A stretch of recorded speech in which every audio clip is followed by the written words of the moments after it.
Hello, everyone, and welcome to the SOV Horror Podcast. I'm Tony from SOVHORROR.com, awesome DVD company website for all things shot on video horror. And I do want to just mention a couple recent releases. By the time you're listening to this, we've just released Joe Meredith's awesome shot on video throwback called Variant. This is part of his South Mill District trilogy. It's a really awesome movie. It's super bloody, violent monsters. I mean, this thing is loaded with lots of cool, icky special effects. So definitely pick this one up. It's got a commentary and some other exclusive special features to our release, including this awesome cover artwork.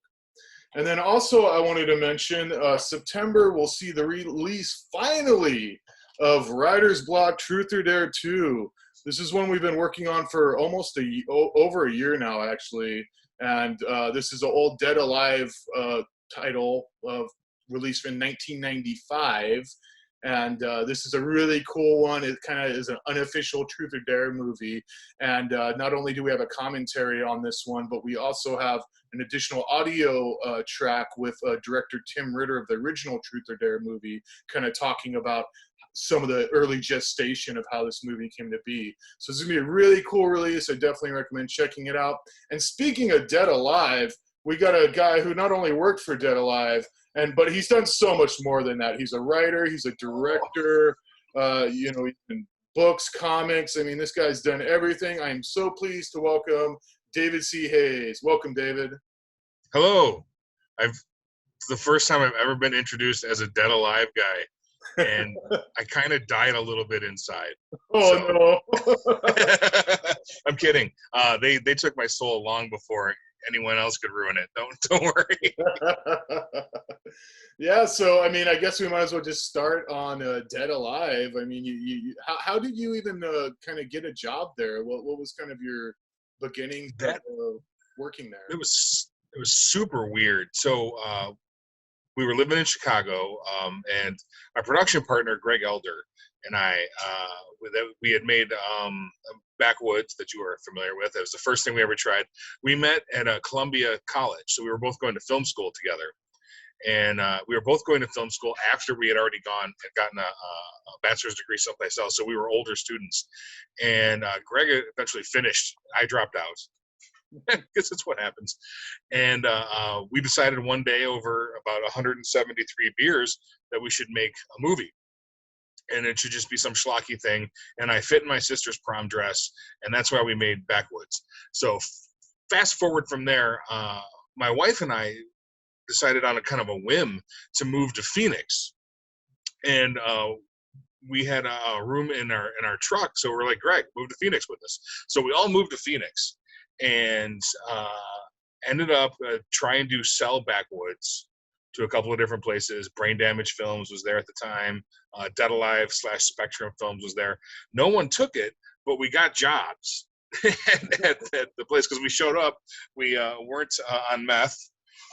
We looked like clean-cut young men, youngish at the time, and so they got us working in the phone rooms.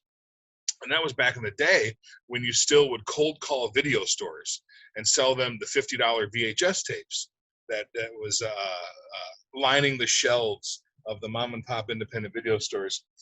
Greg left because he's smart, and I stuck around there and got into the good graces, I'm going to air quote, good graces of Yvette Hoffman, who was the owner of Spectrum Films / Ideal Marketing / Dead Alive / whatever money-making scheme came up later.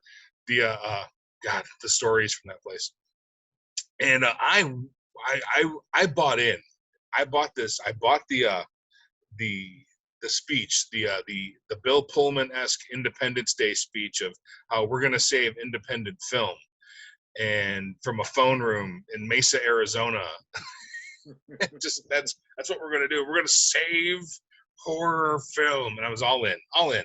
So I ended up working in the warehouse shipping and fulfillment room, and I was the guy that would answer the phones. So I ended up talking to every bitter, pissed off filmmaker on the planet, because Dead Alive, of course, didn't pay anyone.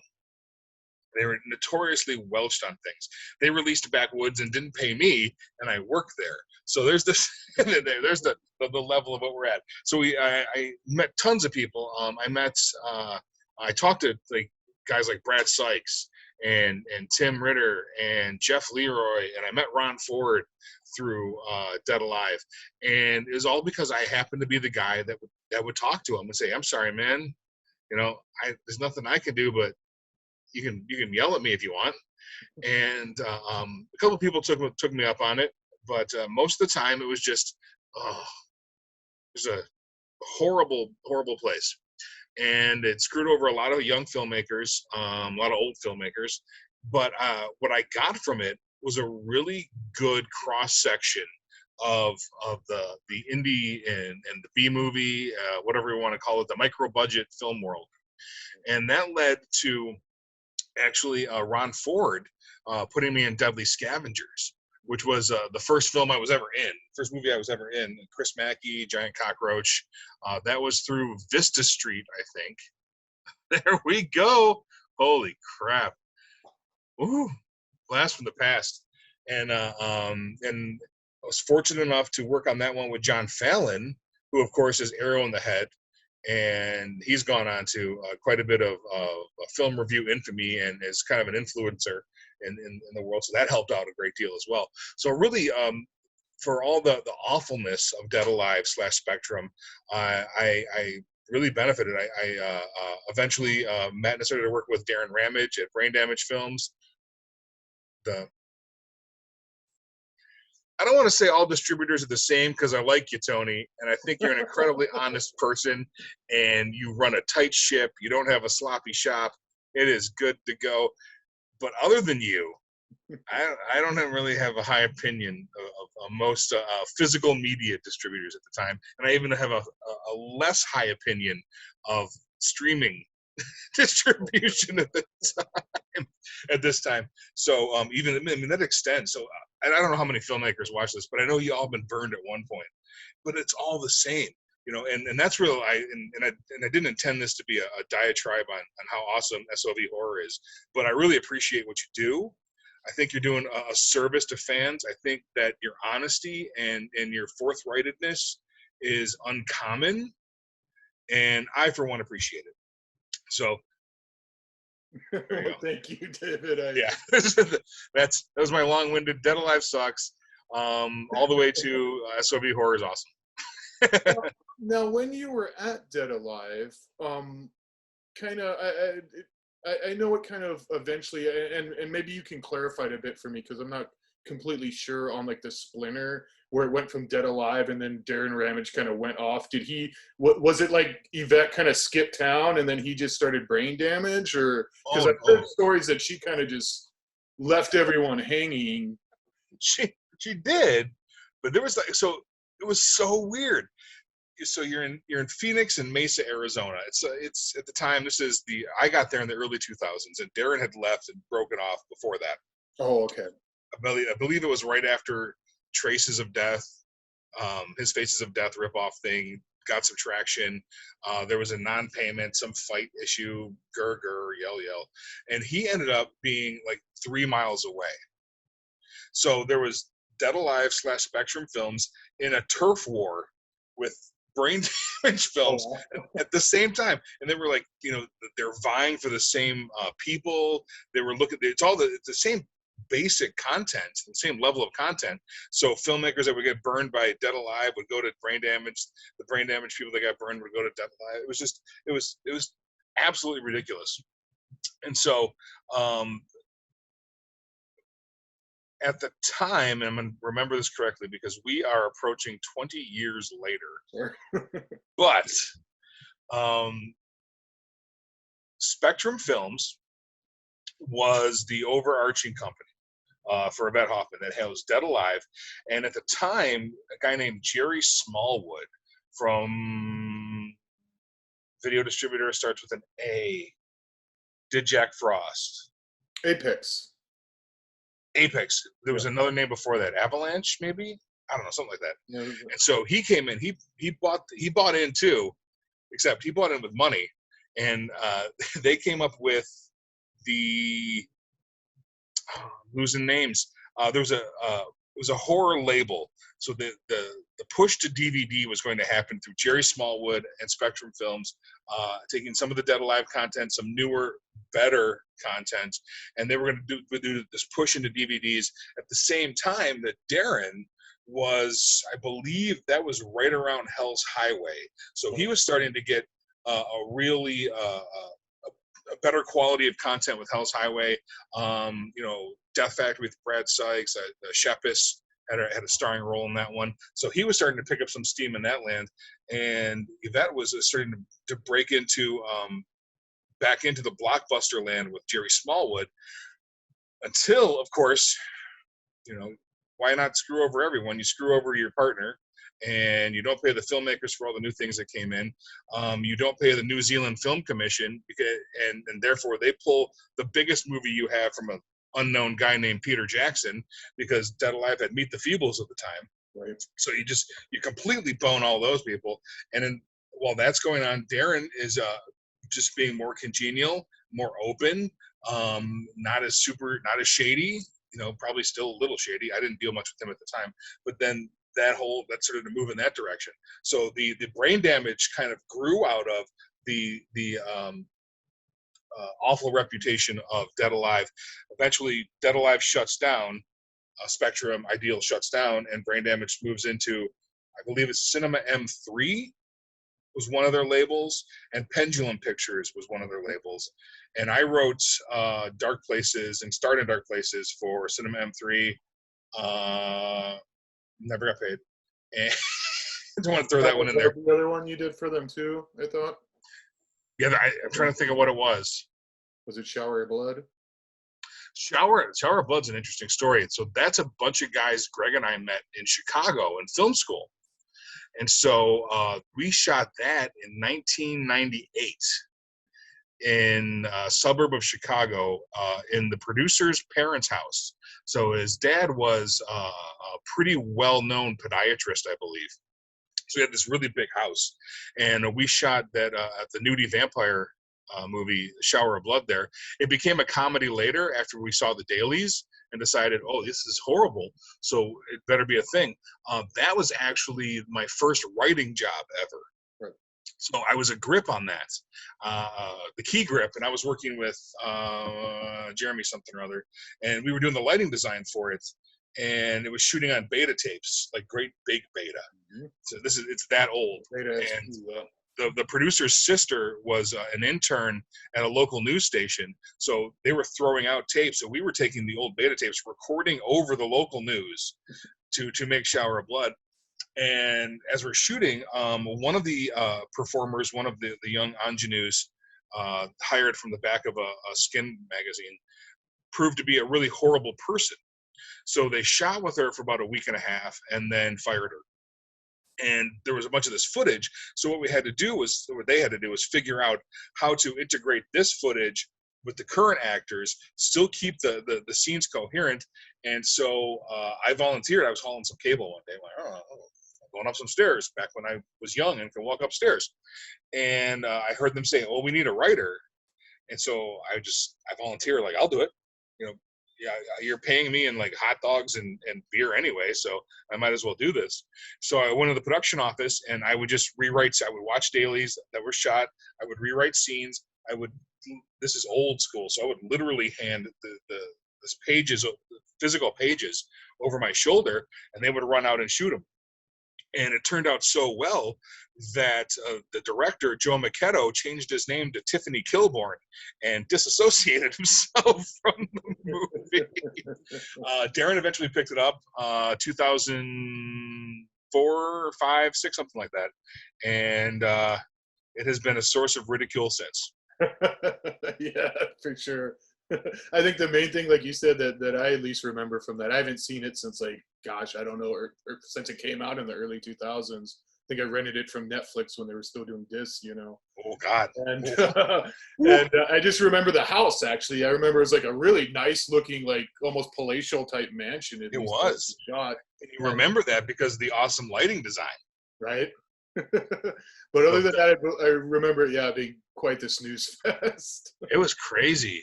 So and that was the movie that got my wife banned from going to premieres.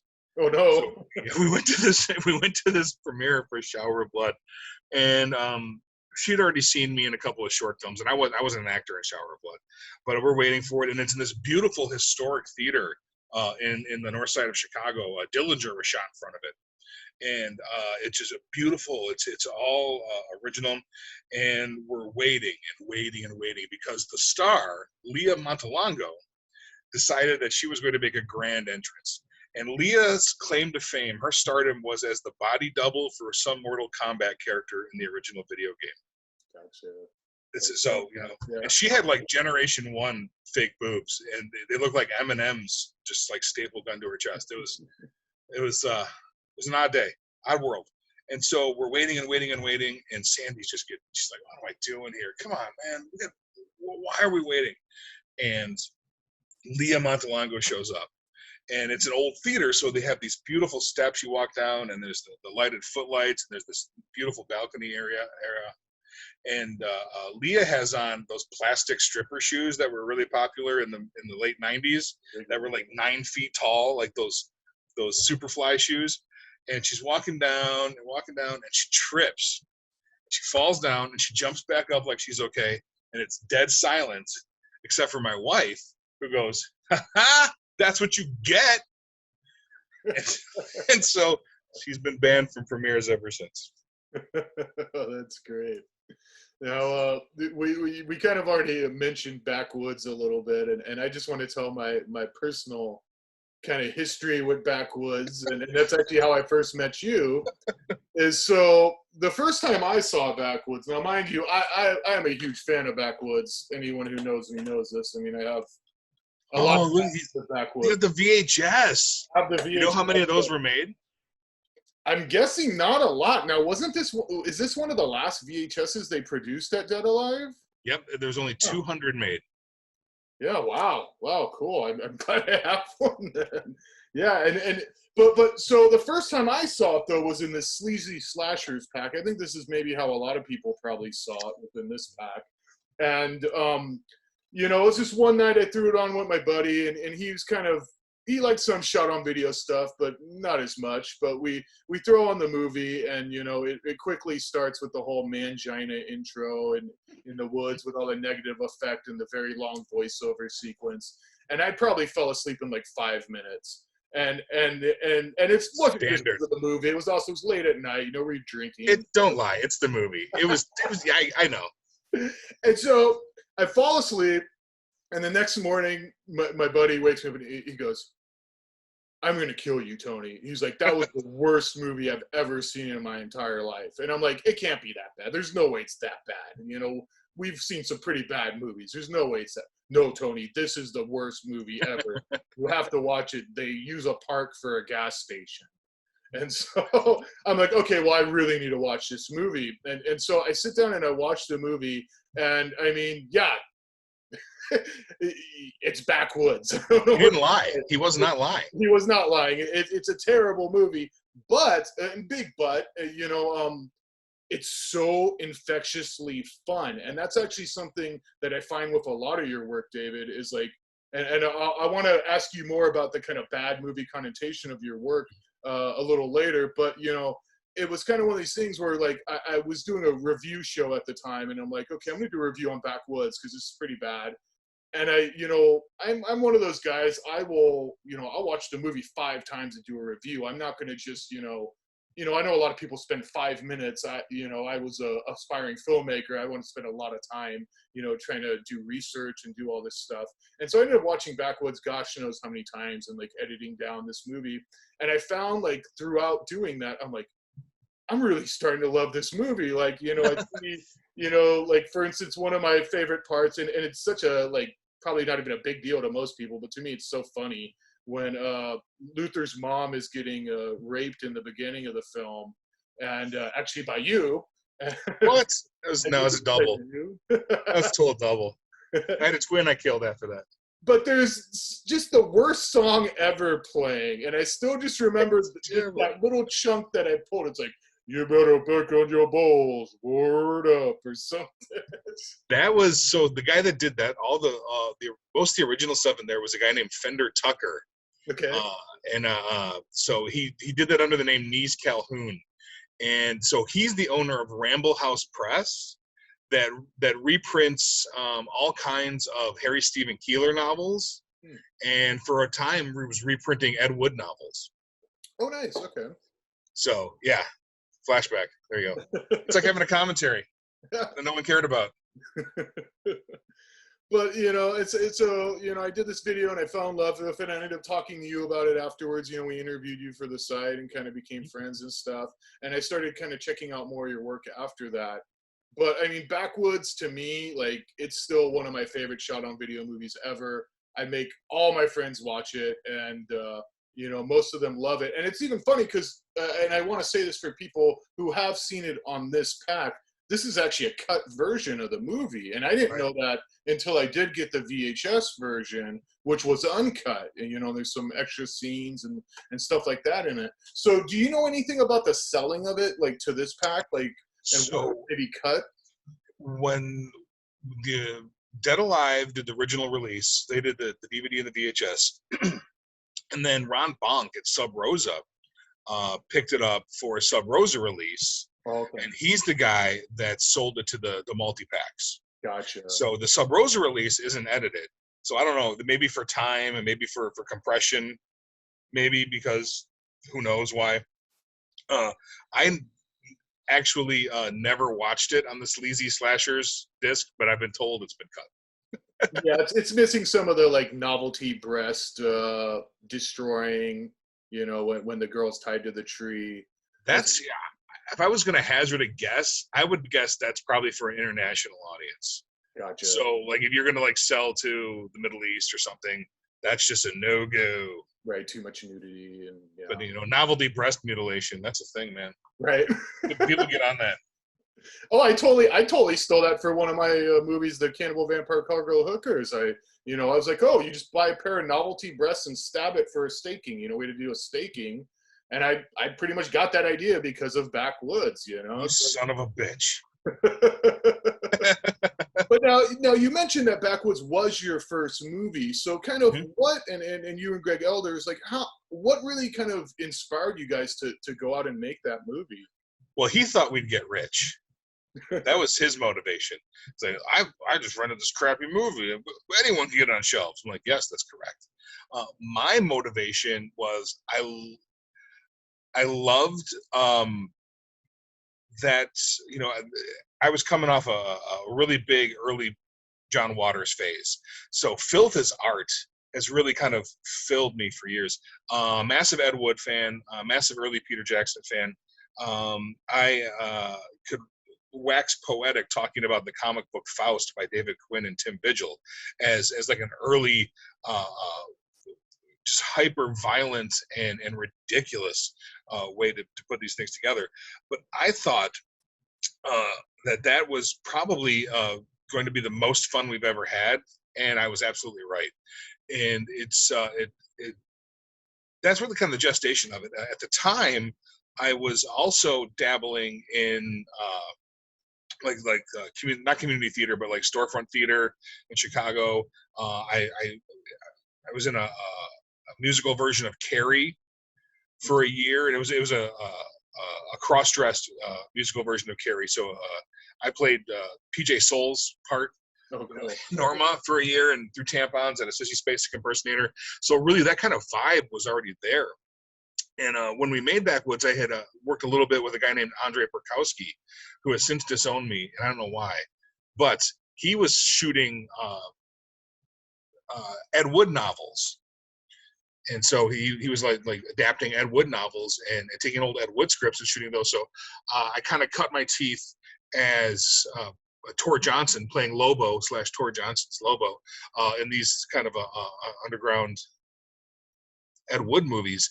And the whole aesthetic of the B movie, the whole aesthetic of not being hampered by anything except yourself and your own imagination and like time and money, of course.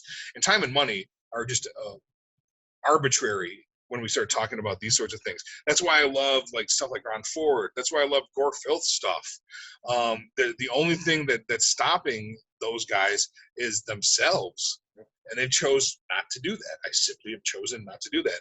So I was finding lots of cool stuff at the time that I hadn't discovered before. Gary, oh man, video violence. Gary Cohn. So Gary Cohn stuff was on time, and I'm working on an article about Gary, and I don't know why I just knocked it out of my head. Black Devil Doll from Hell, all these wonderful, wonderful things. The early trauma stuff, Joel Reed's Bloodsucking Freaks. These are things that are just resonated with me in terms of freedom. And so when you look at Backwoods, you can say, yep, they literally had $700 budget.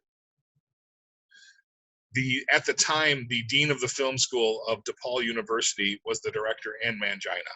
You know, there are things that just that we can talk about now because it's much, much later. But that kind of freedom, I don't think anyone else had. And I'd work on music videos, I'd work on other movies, working on Shower of Blood, there was these parameters and rules. And they were shooting for a formula, a vampire formula that they hit and then largely missed at the same time. So Backwoods and even Blown and Man Beast and all these other ridiculous, stupid things, even Rotten Tail, the new movie from 2019, was really this kind of played into the freedom of expression. And I'm a big fan of thematics. So everything kind of has a theme. Even Backwoods has a theme, and then the theme in that one is very simplistic because I was very young, but it's really in, can you escape fate? Luther's fate was exactly what it was: gestated for 30 years, born of his mother's ass, just the horribleness. But could he escape fate? Of course, hopefully I've grown a little bit, since then, and things have become a little more socially aware. But at the end of the day, I think everything that I've done is satire, like Joel Reed, and everything that John Waters has done has really been satire, and early Peter Jackson is satire. And all of these things are really exposing us as human beings for the ridiculous people we are, now giving the ridiculous visuals to go with it. Right. Now, would you say though, because I presume like some people would look at your work and probably just like say, hey, he's not trying, or that, it's kind of one of those things you get with a lot of the so bad it's good kind of connotation, where people kind of, you see it online a lot, where people, I'm sure you've read a fair share of reviews where people are just like, oh, this is complete shit, this is garbage, and stuff like that. I mean, has that kind of like helped feed kind of your film style in a sense? Because, starting off with a movie like Blown and then moving on to some of the other, or sorry, not Blown, Backwoods, and then moving on to things like Blown or Desert Man Beast, obviously there is kind of a style, a David Hayes style for sure, that's kind of this relishing in badness, so to speak. So I would argue that yes, they're bad. They are absolutely 100% self-aware and bad. I would ask you, like if you were going to take a critical look at this, if Backwoods, the story, plot, and script had $2 million to make, would it be better? I don't know. I don't think so. No, it wouldn't. And that's kind of the thing. I love the idea of live theater. I love the idea of, here's your parameters. You are given $50, a prom dress, a bag of birdseed, 2 nuns, a van, and some chicken.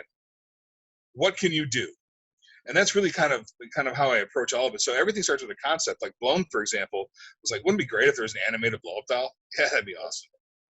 But I wonder how many of those I can afford. So I go online and I see how many blow-up dolls can you buy in 2003 for $50. And the theme doesn't change.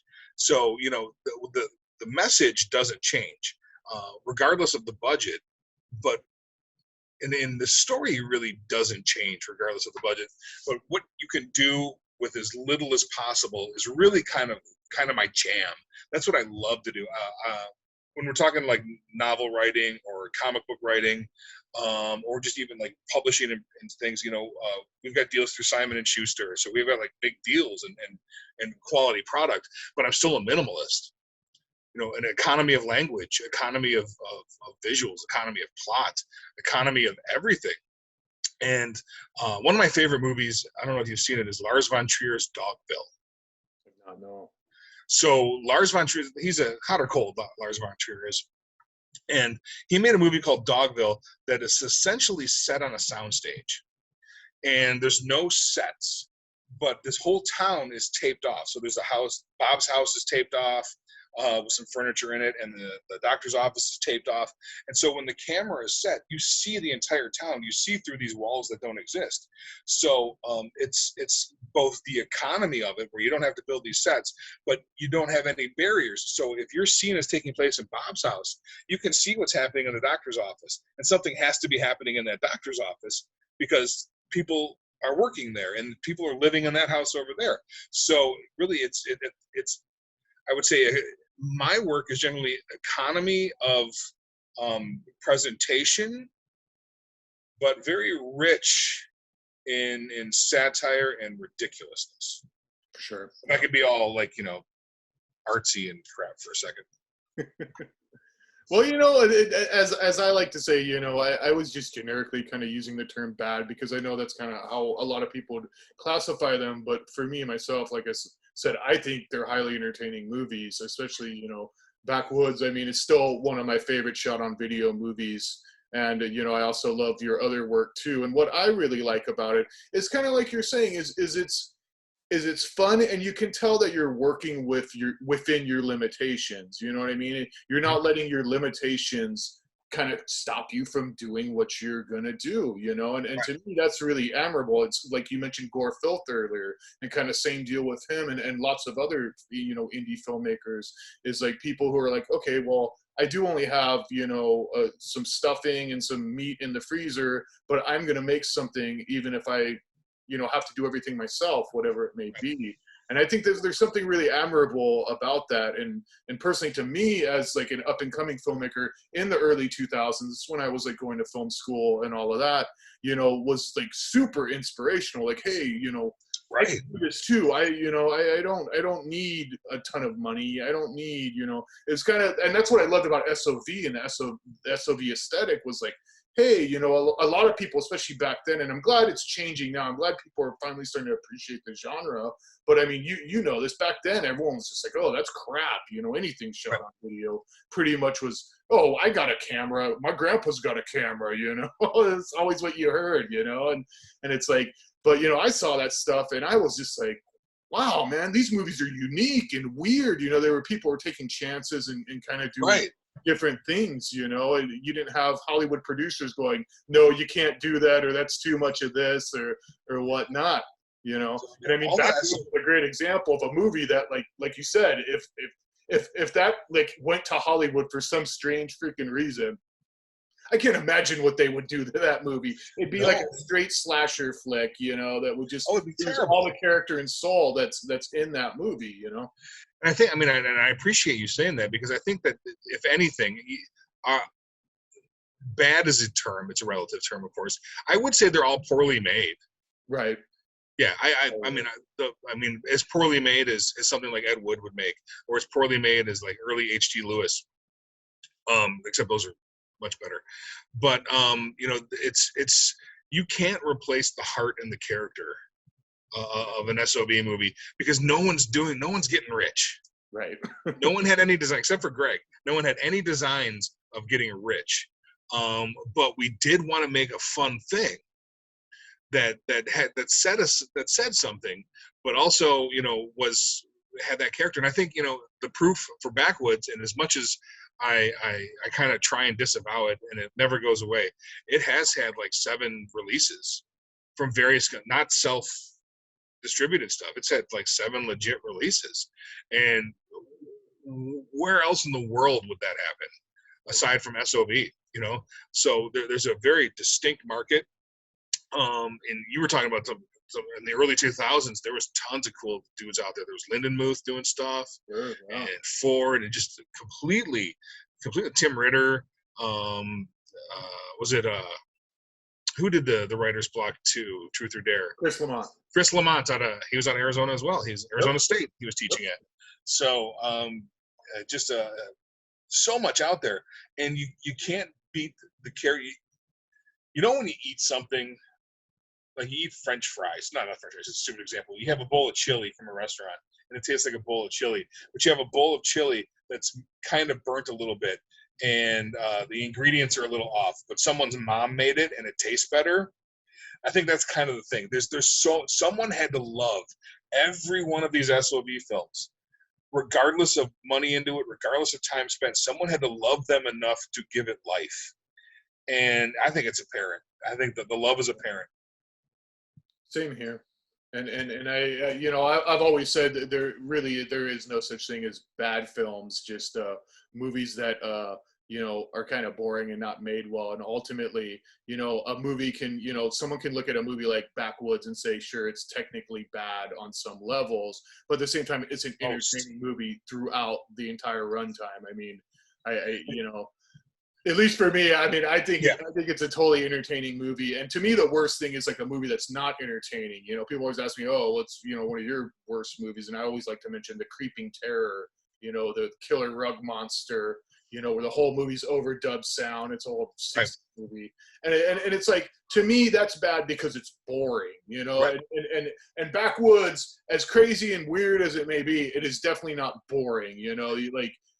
Especially if it's your first time seeing it. I mean, I always love showing it to new friends because just watching their reactions, because I don't think they ever realize where it's going the next moment, you know? And you really do. And that's one thing I really like about your work, and I think is really interesting about your work. I'm going to go ahead and jump ahead to this one real quick because I think it goes into what we're kind of talking about, which is a Desert Man Beast here, Return to Get the Flats. And this one, you know, it was a little, I thought it was actually, like, I started watching this movie, and full disclosure, I just watched this for the first time recently. And, you know, I started watching this movie and I was like, wow, this is like really, you know, you had warned me, you're like, oh, we made it in a day or whatnot, and kind of talked down about it a bit. And I started watching and I'm like, this is really freaking good. Like, I'm really enjoying this. It's really engaging. You know, I'm a big fan of the original movie, and I felt that Tor Johnson is just so great, and a lot of those power shots of you in the loincloth type outfit and all that, which is so fun and so cool. But then it gets to this section in the middle of the movie where there's like this techno beat that just does not stop for like 20 minutes. And no, here's the funniest thing, David. So I'm watching this and I'm just like, when is this music going to end? And my wife is next to me and she's like reading a book or something because she won't watch these movies with me. And she's sitting next to me and she's going, gosh, that music is really obnoxious, isn't it? I'm like, yeah, it is. It's pretty bad. And so the scene goes on for a long time. I mean, it's over 10 minutes long.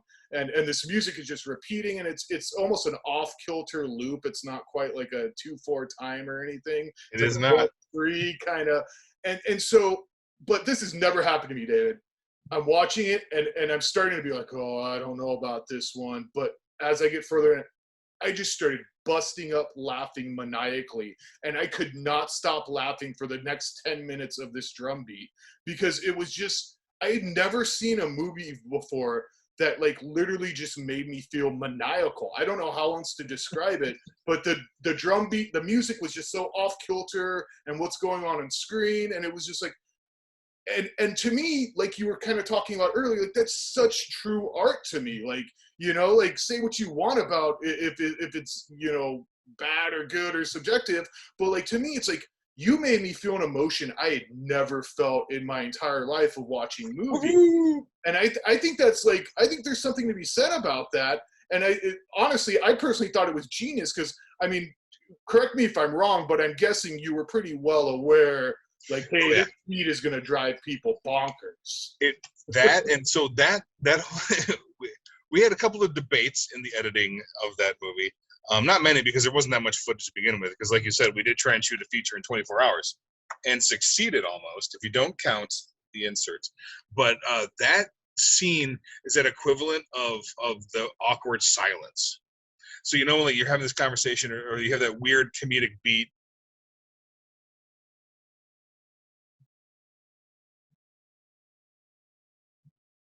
And it gets weirder and weirder. So we said, like, fill that with this horrible techno. There's a party happening. There's a rave happening in the desert in the middle of the day with a bunch of old people. But that's okay. It's all right. And that was the attempt there. And I love that. I've never talked to anyone that's actually organically seen it. I think only 7 copies total have ever sold. I never really told anyone about it. I had really bad sunburns from being out in the Arizona desert for 12 hours straight in a loincloth.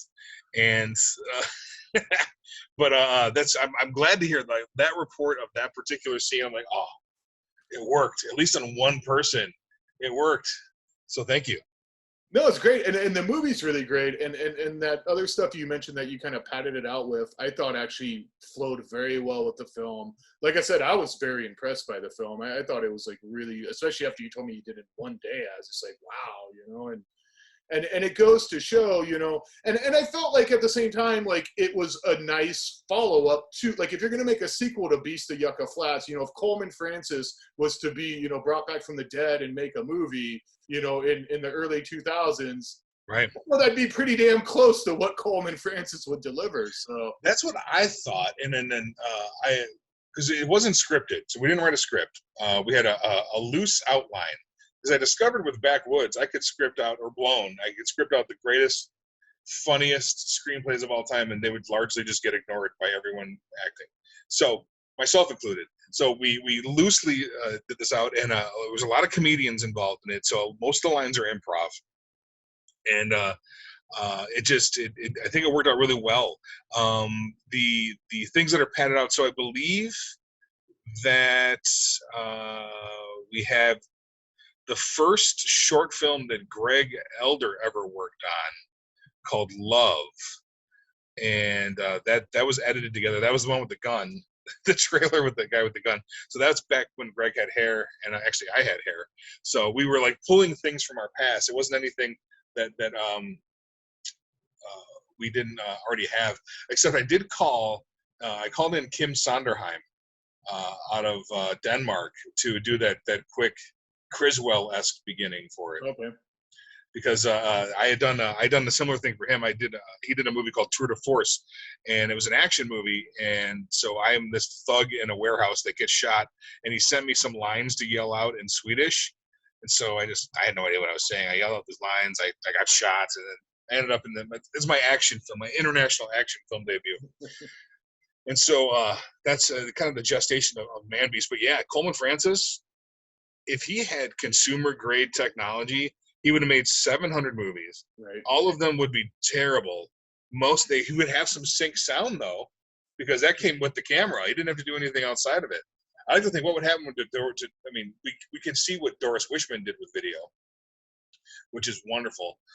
But yeah, I love Tor Johnson. I think that the Beast of Yucca Flats probably makes less sense than Desert Man Beast.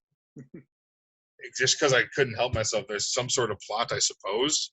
I think our tagline was like 30 corpses, 1 man beast, 0 plot. I think is the tagline of that one. Nice. So yeah, Man Beast is a lot of fun. Yeah, that one was really fun, and we definitely got to circle back though to Blown. So yeah, you recently released your movie Blown, and like you said, killer blow up doll movie, and this one's a ton of fun too. And I know SRS put this out originally, and we recently re-put it out, and it was cool. You found the masters. We were able to put the master, and it looks way better than that old SRS release. It does. I was like shocked at how nice it looked compared to the older disc version, and this one's a lot of fun too. And so I presume like this is after you've moved now from Chicago to Arizona at this point.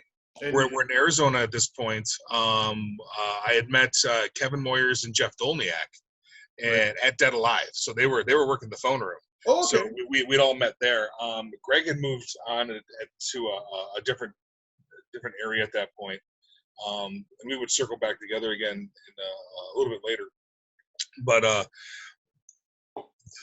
us, the Abnormal Crew, and the guys in Prescott Films who made Silo Killer Okay.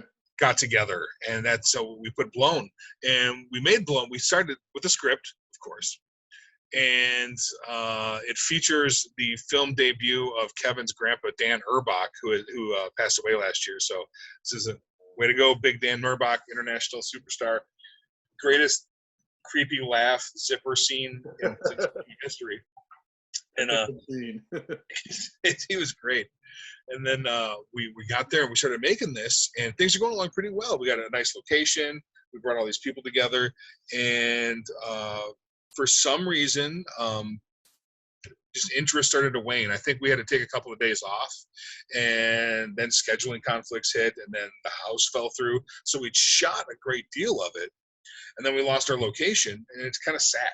So it just sat there. We didn't know what to do with it, and that's when the community theater in me took over, and Kevin and Jeff, like, we got to finish this. What do we have? What do we have at our disposal? We had my crappy apartment in Mesa. We had a really horrible mini DV camera. The quality differs greatly throughout the film. And since I love the meta stuff, it's we took on the overall guise of this is being presented as like a public access TV show showing movies. So that's kind of the overall framework we took from it, just to sort of finish this out. And that lets us explain what we're missing. So we're missing a couple of big death scenes. We pulled our money together and bought a $3 blow-up doll keychain, like, so we could reenact this one scene. And we were just, this is great. This is 2002. I think Dead Alive had just shut down. I was working for a place called AVR, trying to sell overhead video technology to places, when my boss was Guy Crawford, who directed Dark Places, and he did Starved for Spectrum. I remember that one. And Flesh, Texas, he did for Brain Damage. So I just watched that recently. That was nice job, Guy. And so we're in there. We're all broke. We have no money. And that's kind of the framework we saw for it. So we kind of doubled down on ridiculous again. Absolutely went gonzo stupid with it. Kevin ended up playing 6 roles. He was the disembodied head. That we had a dining room table that you could put a leaf in, so we just stuck his head through it and then like put a tablecloth down. It was terrible. It was terrible. I mean, poorly made. It was poorly made, poorly executed. But I think that what we ended up doing, though, is still capturing, I think, the character of it and really the fun of it and the ridiculousness of it.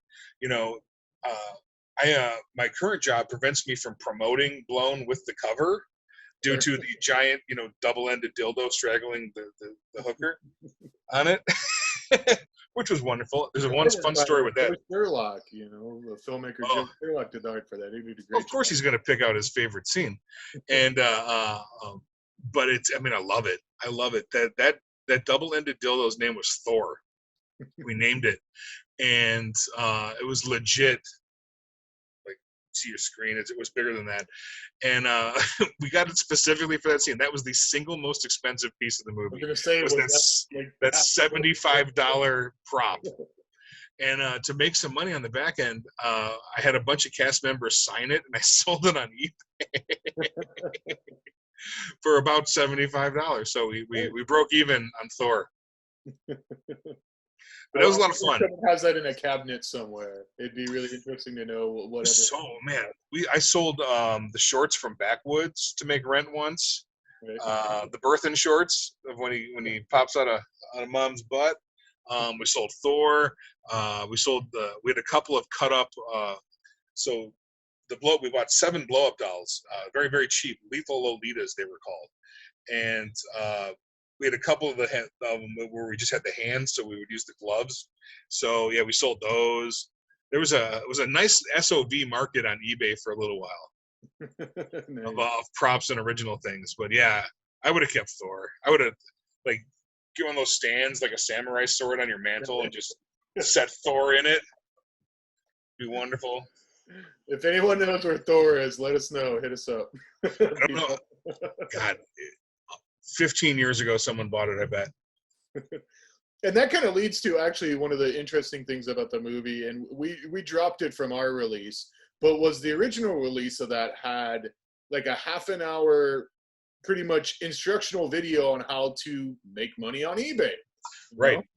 And So was that strictly for runtime, or was that more of a joke? Like, what was so it was a joke. It's a great big inside joke because the brain trust at Spectrum at the time. So that particular piece was shot when they thought that they were going to release this series of videos of how to sell things on eBay. So of course I'm working in the warehouse, and we've got Keith Buckingham from Silo Killer is working in a phone room.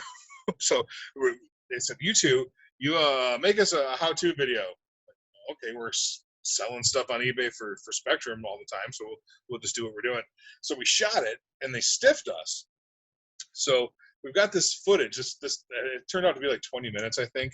Right. How to be a power seller or something like that, they were calling it. And we're like, let's put it on Blown. Like, why? Well, A, it's going to get us over runtime, so someone will pick it up. But two, that's hilarious. Right. People are going to hate it. Like, I know they're going to hate it, but who cares if they hate it? If they've made it through Blown, I mean, more power to them. You know, yeah, you've done it. Good job. Now, here's some more pain. So that's the gestation of that. We should put it as a special feature on something. Yeah, I'm just going to go and throw the cat out of the bag. We will be releasing Desert Man Beast in the near future, and that will also be hosted by Natasha Knighty, which is cool. So she agreed to come back for that one. Natasha's the best part of my movies, and I didn't even know her.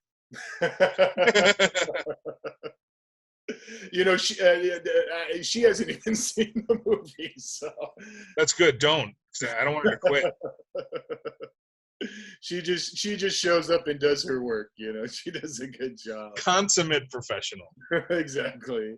But we did actually originally. I was going to put that on the disc, but you would come up with that behind the scenes tape, which was like 2 hours long. And I just thought that was such an interesting thing for fans to kind of have like a look at the making, of a no budget movie, Yeah, prior to you sending me the link, I'd never seen it. I knew that the footage was there. I mean, I knew we were shooting something that whole time, but I had no idea what was on there. Right. And it was interesting. It was quite. I mean, it was a flashback for me, and just the process of doing this. 3 takes max. We're riffing on set to come up with a new way to do things. That whole shower scene with the blow up doll and the Jaws homage, that was we just thought, hey, what if we did this? Because when we got to the set, they said, oh, don't use that bathroom. And then the homeowners left, so we went in there and like, oh my God, this is beautiful. It's this weird little round shower thing. And I'd always loved Catholic Schoolgirls in Trouble from Kentucky Fried Movie. Yep. It was life-changing for me. So I'm like, I'm going to do a Catholic Schoolgirls in Trouble homage, and no one's going to know it. So, yeah, that's that behind the scenes was great. Nice. And one other thing, you kind of mentioned, too, earlier that I wasn't aware of this, but you said, was it your first acting role was in Deadly Scavengers with Ron Ford? Yeah, my first, I think my first released acting role. Released, okay, gotcha. Deadly Scavengers. I think prior to that, I probably would have done I knew I did a short. I got the job of doing the short because I was on Shower of Blood, and the sound guy in Shower of Blood thought my jokes were funny.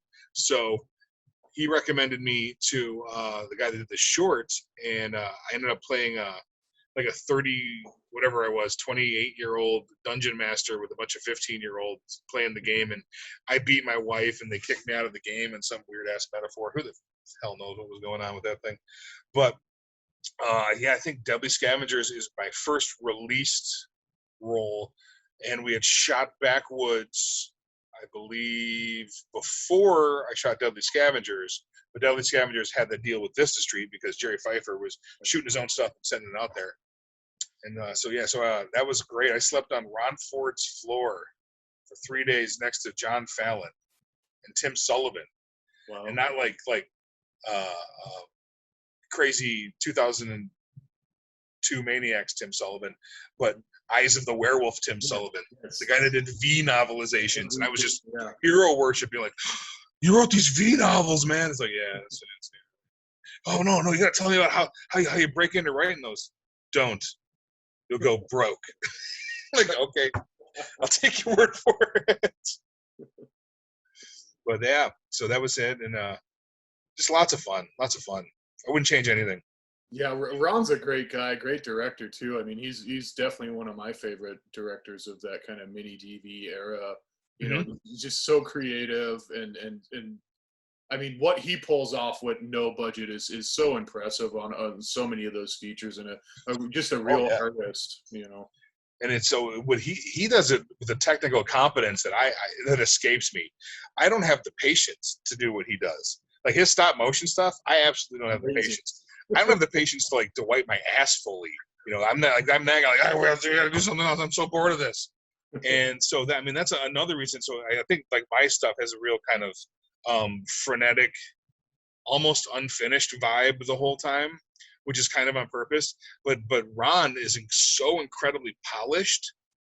He's like if I'm community theater, he's like, you know, college freshman theater. So they know what they're doing.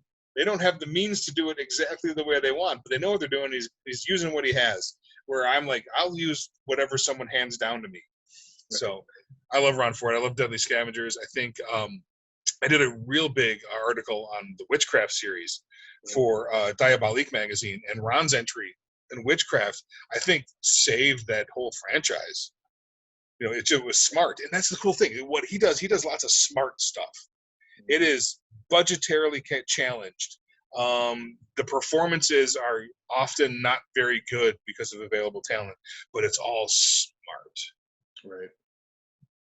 Right. Yeah. I mean, a great writer. Yeah, as well. You know, and The Fear alone. It's one of my favorite movies. I think that was shot on film though, so pile of crap, but pretty good for using film, I suppose. One of those film movies. One of those films. You know, it's funny. We are and that's what's really cool, kind of about what's been happening with SOV over the last kind of 10 years, is there really is this all of a sudden kind of resurgence of the genre, and you know, a whole new fan base of fans who weren't even around back in those video days, who just really have a love for this stuff and get it. You know, it's like, and it's really cool, because I know, like, when I was into it, you know, a lot of people, they pretty much go, Tony, you're crazy. Like, this is terrible, you know? And I was like, no, these are good, creative movies. But like we discussed earlier, people couldn't see past the video look. And I think what's great about the younger generation is they've grown up with video already being a domineering format, you know, like post, you know, the Lucas Star Wars movies and big budget movies, you know, starting to shoot on Reds and different video formats. And so it's just really cool to kind of see a lot of these things kind of, you know, have a resurgence, because for a long time they really did have such a negative connotation to them. Yeah, I mean, so if you look at like the classic SOV era, I would probably call it, I wouldn't go as far back as like 88, 89 when like Gary and some of the other guys were doing stuff, like Boarding House and that was real pioneering stuff that not a lot of people have seen. I think we hit our big stride probably 96 to 2005. Sure. So if you're going to be generational about it, those are Gen Xers right there. So Gen Xers were making this stuff, this freedom of expression. And the newer generation, the younger generation, the young millennials and the Zs, those are the children of the Gen Xers. Right. So we're seeing like this hand-me-down sort of aesthetic, which I think is wonderful. We're going to skip another generation, get crapped on for another, 20 years or so. But then like VHS is making a comeback. Why? Because we finally have enough money to collect our youth again. So, it's very cool. We did a VHS release of Bloody Bloody Bible Camp that looks wonderful, and I was super impressed. You know, I would totally explore doing more VHS releases. Right. I dig them. Yeah, we tried a little bit with the VHS releases, and we had a couple deals with SRS, and they were great with us, but they just didn't sell for them, you know, unfortunately. I think, I mean, and it is unfortunate, but I think the SOV horror film is a little more obscure than even the SRS stuff, Right. and by design, really. These are unheralded gems, and I'm, again, incredibly fortunate to be among them. But like Specimen 6, super cool stuff. The early Sherlock stuff is just killing me. I'm digging it, and I'm excited. I never saw before. So so here, go back to my old wrestling days. We had the territories, right? So like the Florida guys you'd never see in Michigan, where I grew up. So I never ran into the Joe Sherlock stuff because it was territory based. I would go to Chicago, the comic shop in Chicago, and pick up. I picked up. This is crazy, and we had a bonding moment over this.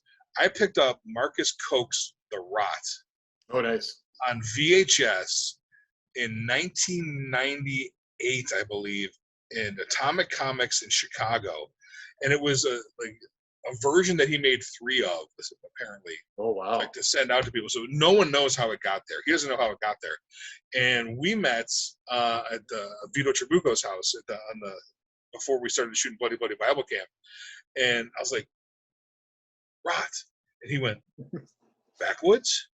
And so we had this moment of doing Jaeger shots and like verbally filleting each other over how inspirational these movies have been to one another. And so, yeah, Marcus Koch, I love the guy. He's great.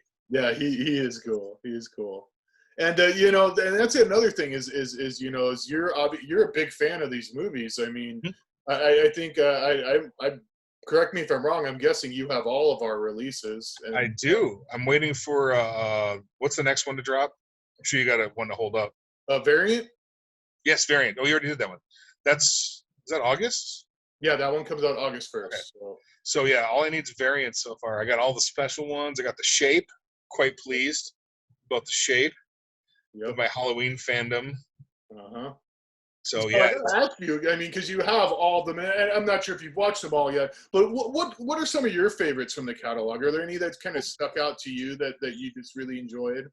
Definitely. So I will eliminate Monster History because it's Ron, and we already know that I'm a huge fan of Ron. So if I take that out and I take the Wonderful Blown out, it's going to be weird. I'm going to go with first the Shape. Nice. Because I think that short embodies everything we do. Right. There's a couple of kids who are so enamored with a thing that they feel compelled to make a similar thing. And they worked incredibly hard and nothing stopped them. Even common sense, even knowing that this can go nowhere. Right. They knew full well that nothing could ever come of this except their own enjoyment and the enjoyment of others, anyone that happens to see it. So that I think as a living embodiment of this, and then as a meta living embodiment of it, it was super limited, and not many people saw it, even now. So that was it encapsulates everything. I think your first release, Metal Noir, is probably the best film I've seen so far. I haven't seen everything yet. Right. The best movie so far.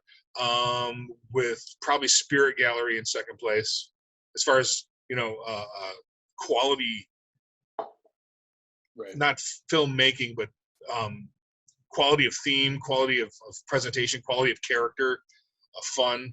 What else we got? There's a bunch. I should look on the shelf. Hold on.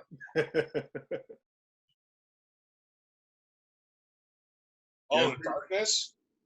That's solid. Darkness? Darkness? Is that one? No, that's I wish.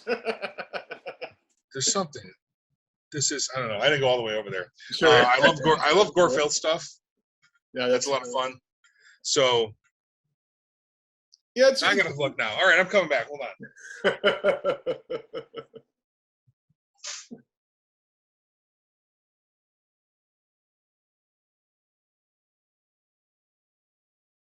For people not watching, David is scouring his DVD collection right now. Stupid. It was the Seaver, Amerikill, kids. Oh yeah, teenagers. You know, I'm a sucker for the teen slasher movies myself. I think there's so much fun to see young, especially young filmmakers, just kind of going at it. And Amerikill, like you said, that's one of my favorites as well. It's just, and I mean, Chris LaMartine went on to do, you know, WNUF and Call Girl Cthulhu. I mean, he's a Oh man, WNUF is so much fun. so good, yeah, so good. I think so. I do this thing on Twitter called Sequel Guy, Right. where I'm trying to do a sequel I've a day. I enjoyed did some of I've seen some of those. You post those on Facebook from time to time, and yeah. some of those are really funny. I think like in March I did a WNUF a sequel for like a Christmas special. Nice. I gotta look that one up. But yeah, I love that stuff. And so yeah, the Chris LaMartina's, the Stoinky Beach cracks me. You know, I got a great story with that one. So when I licensed the early Warlock catalog from Chris, I told one of the first movie I wanted from him was Stoinky Beach. It's one of my favorites, and he tells me, he's like, "You sure you want this one? I don't think you're gonna make any money off of it." And sure enough, it probably is our least selling title in our catalog, but it's still, to me, it's one of the best in the catalog. I mean, if you're a fan of like 80s TNA comedies, you know, like it's just such a great, you know, kind of throwback to those movies. I mean, and that's kind of almost, honestly, that's my second favorite genre after SOV is the 80s TNA comedies. I grew up on like USA Up All Night. It was like a really big show for me as a kid. And kind of worked Rhonda Shear. Age. Yep. Rhonda Shear, Gilbert Godfrey. I think I saw the character. So there's always the fat guy character, right? Right. And I kind of pattern my life after whatever movie he's in. It's probably one of the spring breaks. The Big Kahuna. The Big Kahuna. That sounds really familiar. Yeah. He was the fat guy from Roadhouse.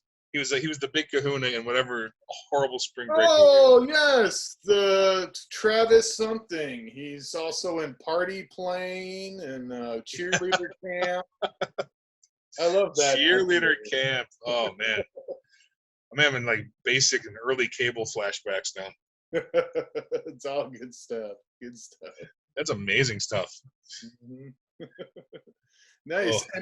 And I definitely wanted to mention this one, and more just because I think it's kind of silly fun. You know, I was looking at your filmography before we did this, and I had no idea that you were the hand model for Hollywood Mortuary. I was. So I signed. I convinced them to pick up Hollywood Mortuary because the execution flawed. Okay, we're there, but I love the concept of it, you know, and I told the Brain Trust at Dead Alive, you will never ever again be allowed to put Academy Award winner on one of your movies. You know, but you get to this time because Margaret Sullivan won an Academy Award when she was a child. I'm like, there's your selling point. You hit it big time. There you go, Yvette. Have fun. Talk about this one in your, you know, coffee clutch where you talk about how you've screwed a bunch of people over or whatever you do. I have no idea. Your bridge group of horrible CEOs. And but yeah, I love that one. And we had a great design guy, and they just couldn't figure out what to do with that. I'm like, just shoot my hand, and then it's coming out because, you know, they're rising from the dead stuff, and put Hollywood. Yeah, that'd be great. And who knows? I mean, they're taking the warehouse guy's idea for like covers of things at that point. I ended up on that cover. I was the gut model for Dead Body Man. There was a movie that Spectrum put out called Brooklyn Boys, where I swear we were going to die because like the guys that made it were straight up mafia, like from New York. And I thought we were all dead. With the threats that came in from that one, so I'm on that cover as well. But yeah, I can't wait. So Rhonda wrote the novel version of Hollywood Mortuary. Hopefully Sourcepoint Press is going to get that out pretty soon. I'm really excited about that. Oh, wow. Cool. Yep. So, woohoo. So, and then we're kind of getting close to time, but, you know, I definitely wanted to just kind of say, you know, and reiterate that, you know, I think your work is really cool. I think your style is definitely very unique and it's very your style. And I say it fits the name Abnormal Entertainment very well. It's definitely for us guys who kind of have a little bit of an abnormal, probably, sense of humor and all of that. But, you know, it just, these are really great movies, and I can't wait to see what you're going to do in the future. I mean, are you planning on, I know you're kind of like doing a lot of other stuff now and more in writing these days, but have you thought of maybe like doing another kind of like backyard epic at some point? Probably not. So, you know, not that anyone really cares, but I've got like some physical limitations now, Gotcha. and it's just really hard to get that started. And I'm afraid, you know, my motto was you always finish, and I don't know if I start something now I can finish it. You know, it took Blown literally 5 years to finish, and it finished in the state it finished it. So, you know, we're not really big on, you know, quality of finish, just finish. And so, and like we didn't talk about like Blood Orgy of the Damned, there was lost all its audio, but we finished in some form. So I don't think I could. But I am writing more. There's a Rotten Tail come out. That was one of the things I wrote, and I've got a couple of scripts that are in pre-production. So we'll see if those actually rock out. They're theater stuff though, so Okay. not for us. Maybe they'll send a check or something. Probably not. They've discovered at all levels of the entertainment industry, you just get paid up front. Sure. Yeah. For sure. So writing is pretty much kind of your main focus, your artistic focus at this point. Yeah, right now, you know, I do a lot of stuff in academics and education as well. So like where the day job is. So right now, most of my writing is relegated to Sequel Guy on Twitter, where I get a little burst of creativity out once a day. But we do have we had a graphic novel come out last year, Dial P for Peanuts, which was a lot of fun. We're planning on another graphic novel next year sometime. So it's kind of spaced out now, but it's still going, still moving along. And you mentioned that writing, you did that witchcraft article, and you've done a few other kind of really in-depth articles. What's that site again, so people can check that stuff out? Because it's really like your witchcraft article is probably like one of the most comprehensive like writings about that series. So it's really good stuff. Thank you. So it was a Diabolic magazine. Okay. So at diabolicmagazine.com. I'm not doing much on there now, but I am working on a book on shot on video pioneers. Okay. That yeah, I'm gonna hit you up pretty soon for some info. Cool. But a lot of it, so you know, Chester Turner's Black Devil Doll. Did an article on that one. I did a complete overview of the Camp Blood series before Sterling, you know, shot out another one. So I'm gonna have to amend. No, two. I did it in 2020, and 2 more Camp Blood movies came out since then. By the time you amend it, he'll have 5 more outdated. So I pitched this thing. I pitched to Sterling, and he said no. I wanted to do a Witchcraft Camp Blood combo sequel where I fix the timelines of both of them. Right. I had the greatest idea. He said no. He's going to do a Camp Blood meets Axe Grinder because, you know, low hanging fruit and all. But I even volunteered. I was like, I'll write this for free. All you got to do is make it. And I know that doesn't take much time. I've seen them. Yep. Oh, yeah. But no fair. Awesome. So anything you want to plug or anything like that before we kind of take off here, Dan? No, just visit the website at davidchayes.com and all kinds of fun stuff on there. Pick up some graphic novels if you want. All kinds the trailers on there. Wonderful films from SOV Horror. So that's you are my film output right now. Well, I'm so thankful for you letting us put your stuff out, David. Like I said, I'm a big fan of it, and I hope we turn a few more people into fans as well with your movies, because I think they are a lot of fun, and I think you know, this is the kind of stuff, you know, that just I find myself watching over and over again. Like I said, Backwoods, I watch all the time. Blown is a new favorite. And just recently, Desert Man Beast. You know, that's like going to be, that music scene is going to be my new litmus test for how cool people are when I meet them. I'm going to be like, okay, well, let's watch this movie and see how you react. Because I'd love to see someone else go manic like I did. So I'm going to task you with coming up for a name of the trilogy. What type of trilogy is this? Doesn't have to be right now. But as the distributor and head of production and marketing, right. You got and, it. and janitor and Thinking on that. secretary and everything else, Oh yeah, a little bit of everything, or all of everything. Yeah. essentially. I have a few people who help out, which is nice, you know, with some of the website, or not the website and some of the online stuff, which is really cool. But yeah, pretty much one man company, you know. And That's great though. You're doing a good job. I work all day. I recently quit my third job I had, so I could devote even more time to the label. Because I mean, my family thinks I'm insane. You know, they're watching TV and chilling out, and they're like, "You're working all night again." Like, yes. You know what I tell them? Because I do the same thing on various projects, whatever. And they're like, "You're working all the time." I'm like, this is far cheaper than me being an alcoholic. So shut up. There's the potential that we may even make the rent this month. Maybe. Right. Wouldn't happen if I was drinking all the time. Right, for sure. Awesome. Well, cool. Thanks for joining us, David, and definitely have to have you on again. Like I said, yeah.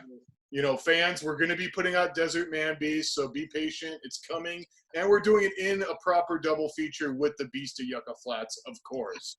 Proper. So, it's a proper double feature. It's gotta be. I mean, gosh, I mean, and maybe, I don't know, maybe somehow we can get Coleman Francis's corpse to like come back and we can channel him. And we don't need to. We've got Ron Ford. He can stop motion Coleman Francis's corpse. Right. For sure. Gifted. He's a gifted man. Very much so. Awesome. Well, cool. And thanks for joining us, David. And thanks everyone for watching, listening, however you're following this. Make sure you go check out David's website. What's that website again, David? DavidCHayes.com. So David, the letter C, HAYES.com.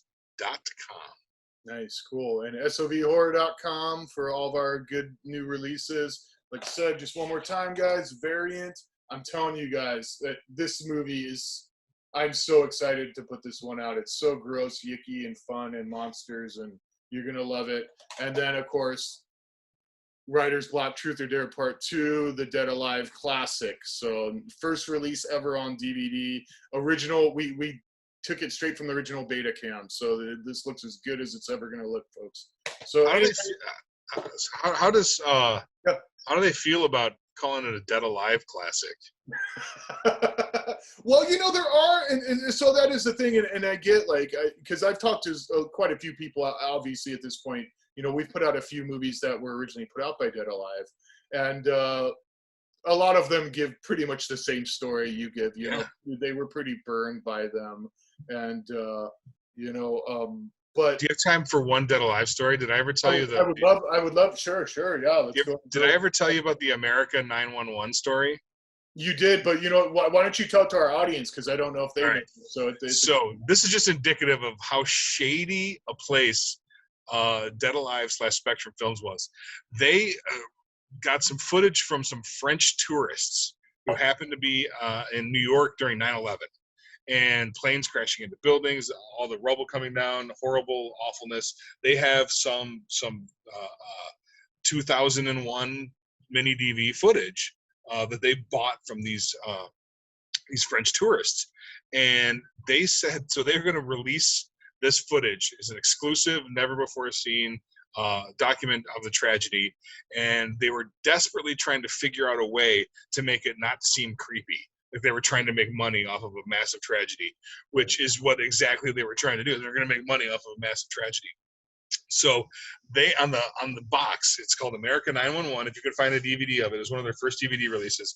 On the back cover, it says that they're going to donate all the proceeds to the American Red Cross. People that heard that, they just started to buy it. They picked it up. It sold like crazy. It was a massive bestseller. It was a blockbuster pickup because of the Red Cross deal. And so lo and behold, all the money comes in. America 911 saved the company that quarter, and you know, because every quarter it was going to fall apart. Something had to happen every quarter, and they stiffed the Red Cross. Wow. Absolutely stiffed the Red Cross on everything. They went so far as to sell the international rights. So at the time, you would sell the international rights, and you'd have to deliver masters. So they sold the international rights to a company out of Mexico. I think Telecine. No, that was the master place. Cinetella, I don't know, something like that. And they got the funding in for it, and they dicked them on the masters even. So they wouldn't even send the masters that people have paid for. So this company is so vile. So Dead Alive, this is the Dead Alive Classic. 3,000 people died. They made a ton of money off it, and then didn't give any to the Red Cross and screwed over the people that bought the international versions of it.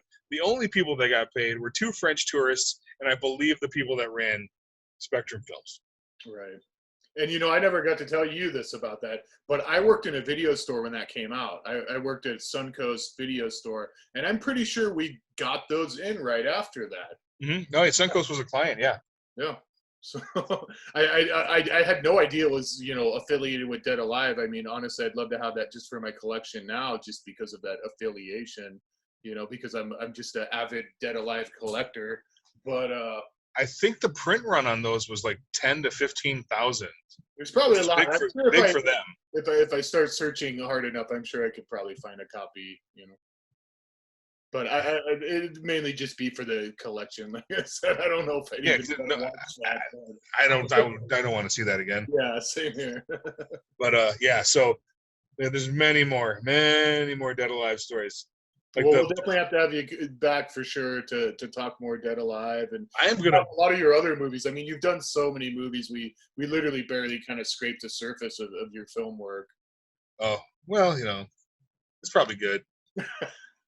So I'm gonna bug you till my dying day to put together a Dead Alive documentary. Adult survivors of Dead Alive.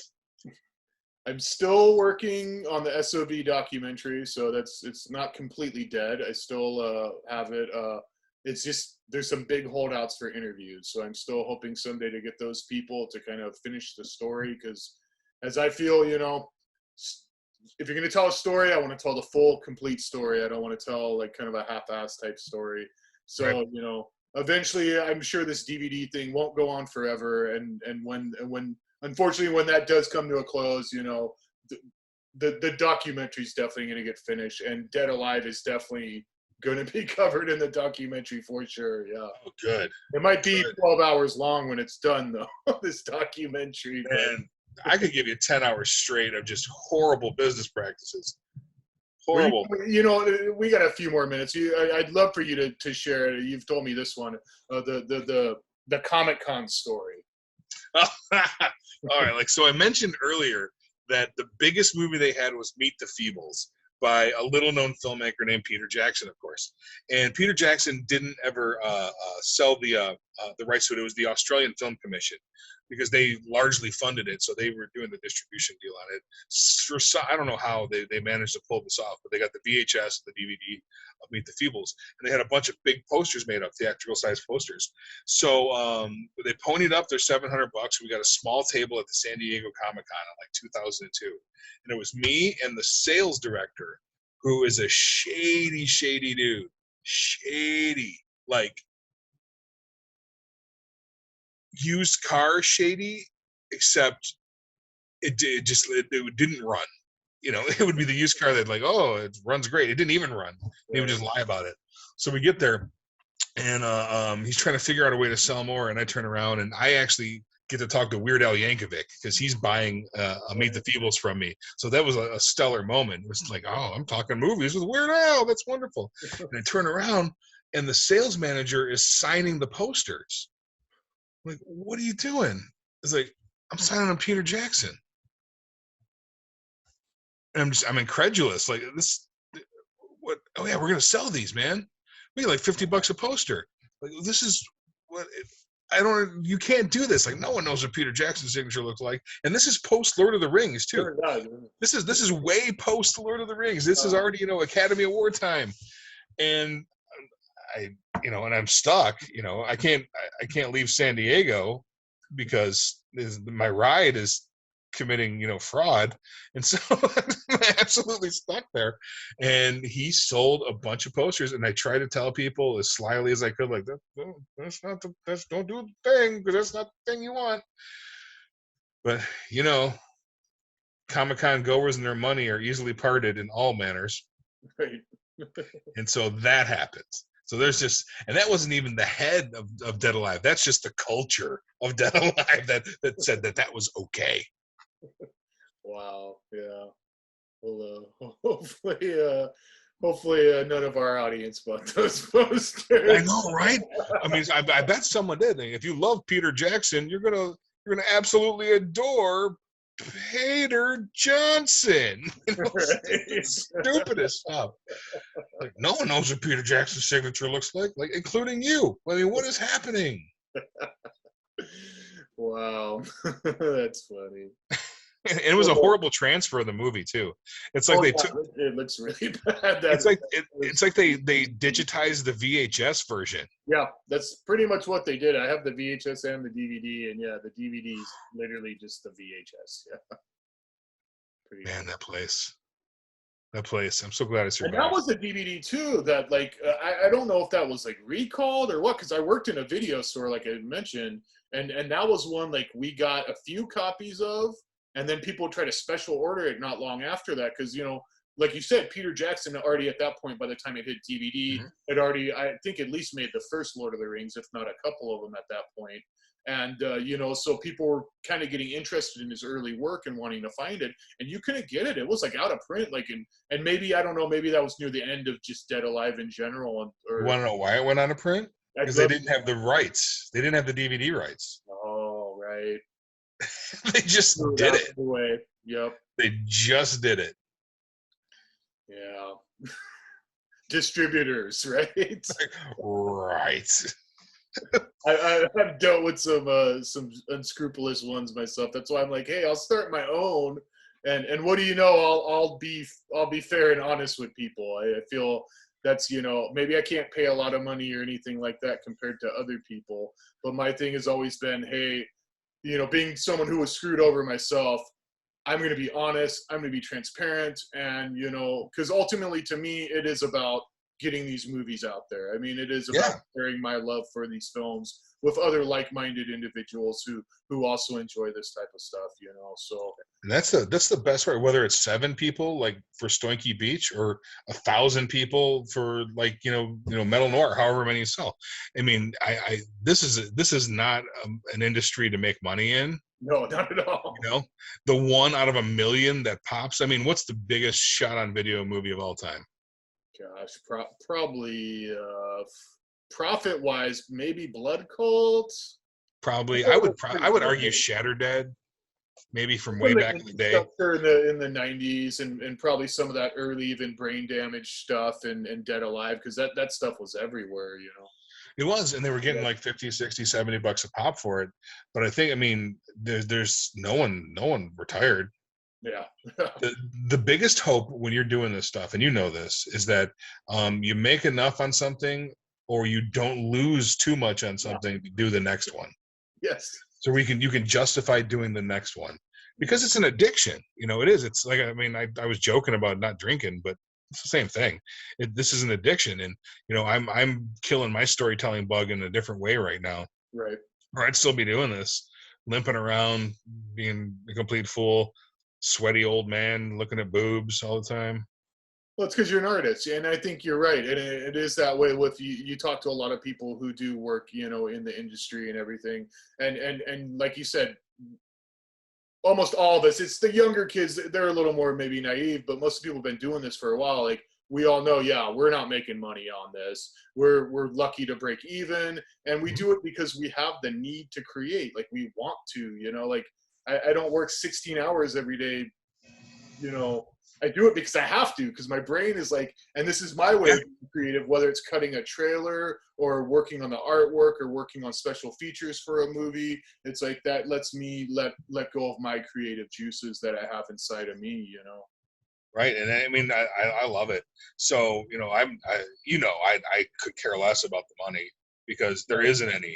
And if someone's going to make some money, it should be like you as curator of this. You know, no one else is willing to curate these things and make them, you know, available to whomever may want them later on. So kudos, man, kudos, excellent work. It's all about keeping them alive. As I always like to say, SOV is love. It's all about love. These are movies made out of love, and you know, us fans who really like it, we like them because we love them, and you know, it's all about love and sharing the love. You know, I think that one of the best parts, not to, because I'm sorry we're going so long, but the best part about this is if you love it, you know, the people who make them love them too. You know, this is a self-perpetuating like awfulness. It's hand-me-down addiction, and but the cool part is it's kind of like a cool exclusive club too. You know, and yeah, it's film nerd, and yeah, it's weird, so you know, genre nerd stuff, but you see something like I'll bring Ron Ford up again. Ron Ford's Snake Man, super rare. He threw it on YouTube once. It got finished. There's 17 views of it, I think, on YouTube. Total 17. That's the only place it's ever been. So you can literally go, oh, me and like 16 other people have enjoyed a thing, and it's kind of like a club. Yep. Yeah, it's really cool. It's really cool, and I hope, you know, even after, you know, both of us are even gone, I just hope these films survive, and that's kind of been part of this for me since day one, was just like, hey, you know, I just want people, you know, we started with Metal Noir, which was a lost movie, and the only reason I did all that, and I mean, I had to reconstruct that movie from scratch, was because I loved the movie, and I thought people needed to see this movie. And so is there a different print now? I mean, is there a different master you guys found? Yes, so we did recently. Hugh Gallagher found the master, because Hugh Gallagher actually shot that movie, and he found a VHS SVHS master of the movie, as well as one of the original shooting tapes. So and it looks amazing. It looks so beautiful. Unfortunately, once again, it can't be complete. It's missing the soundtrack. So I have to rescore the movie again, but I've done it once, so I'll do it again. And this new version, I mean, it looks amazing. It looks so. You're gonna do a Blu-ray? You know, I'm thinking of doing one. Yeah, I'm thinking of doing one. As much as my SOV aesthetic tells me not to do. I don't know. I think I love the idea, and this is just me probably. I love the idea of these things. Like, I mean, we shot on mini DV. There's no way to make it better. No, there's no other format in the world that's going to make this look better. No. But the audacity of putting it on something that's completely high definition, right. I love it. I love it. It's like serving Big Macs on a silver platter. There's no point to it. And so, like these movies, it's just it's audacious for the sake of audacious. So I was like, go ahead, do it, run with it. You know, if we were going to do it, that would for sure be the title. And I've thought of maybe doing it with that one because, you know, we were thinking of putting the multiple cuts of the movie on there, as well as some other, you know, newly put together special features. So that is the one thing I like about the Blu-ray format is you can fit a lot more on the disc, obviously. But I do laugh at people. I've had tons of people tell me, oh, I'd buy your product if you put out Blu-rays. And I go, well, you know, I'm going to have to upscale the movie to put it on a Blu-ray. I mean, I professionally work in video as well. I mean, that's my day job. And I know that I'm not doing any favors by upscaling a movie for Blu-ray. Like, who wants my pimply ass on Blu-ray? Like, it's a 4K giant fat man ass. Like, that is not a thing that anyone needs to see, wants to see. And it's not designed for it. You know, it's like we talk about big filmmakers. You got your Hitchcocks and all the dudes from back in the 50s and 60s that never planned on VHS. Yeah. You know, that was designed to watch in a movie once, flaws and all. You're going to miss the flaws. These are not meant for repeated viewings. The same way SOV is not meant for high definition. Right. Do you remember back in the day when TV stations started to go high definition and local newscasters didn't realize what it was like? And it was like looking at, like, you know, an H.P. Lovecraft, you know, it's just a horrible, awful Cthulhu faces all over. Like, oh God, change your makeup. High def is not for you. Right. I compare that to the first time I was one of those people who needed glasses and avoided getting them for years because it wasn't cool to have glasses, you know, when I was younger. And so when I got glasses, I realized, and it reminds me of my same feeling about HD and Blu-ray, is like, I was like, wow, people are really ugly. Yeah, Yeah, like the world is really beautiful because I can see all nature and plants. And, wow, it's so beautiful, but people are really ugly. they are. So I mean, there's some things that are good for it. You know, you want your big Oh, for sure. blockbuster epics. I mean, Well, yeah, it's movies that are gorgeous and shot beautiful. for it, for sure, that are shot with modern, but you watch lots of older stuff, even like older horror movies from the 70s and 80s, and all of a sudden you can see all the makeup lines and you can see the strings pulling the fake bats and stuff like that. And I feel sometimes that takes you out of the movie, and sometimes, like if I throw on Texas Chainsaw, I still like to throw on the VHS sometimes, and just watch the Mhm. gritty, kind of dirty version Yeah, opposed to, the it cleaned fits. up, print.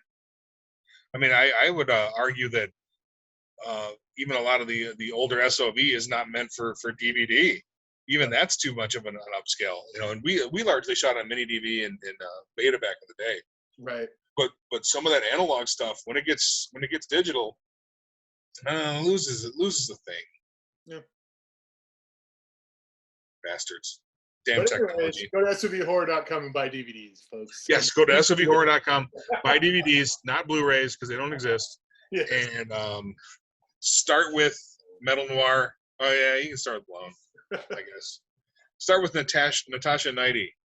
Right. That's the selling point of Blown right there. So you can always say I got blown with Natasha Knighty. Right. I always like to do when I promote it. I just like to, Facebook is so mean with its algorithms these days. If you put a link, you tag anyone, you do anything. It's like, no, I'm not sharing this with anyone. So lately, my thing with Blown is I just write "get blown," Yeah, get blown. yeah. It's in the theme song too. I know it's so, and it took me after like the 20th time of watching Blown, I finally realized that the theme song is a ripoff of Ice Ice Baby. It's that It sort of is, yeah. doom doom Yeah. doom doom doom. She's a lean, mean killing machine, 3 points of insertion and easy to clean. Yeah. Like it's more like the beat. The beat's more of a Yep. ripoff. The beat has a similar. That was Kevin. So 7 parts and DJ Skittle is Right. what he calls himself. That's awesome. Cool. All right. Well, we've ran on. We're going to go ahead and check out here. But thanks again, David. Super. My pleasure. Thank you. And definitely, folks, check out davidchayes.com. Check out SOVHorror.com. And we'll definitely have David on again. Like I said, hint, spoiler, guys, Desert Man Beast will be coming probably sometime early next year. And that's going to be a double feature, Beast of Yucca Flats. So it's going to be a good one, guys. So Tor and I will finally be together. as you guys should be, and I can't wait for people to see Desert Man Beast because it's freaking amazing. That social experiment.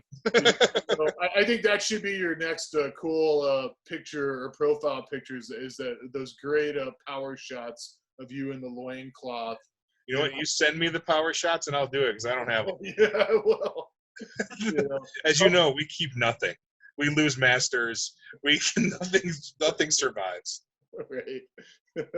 Awesome. Cool. All right. Well, thanks, David. And Thank you. everyone else, we'll see you next time. Bye-bye. See ya.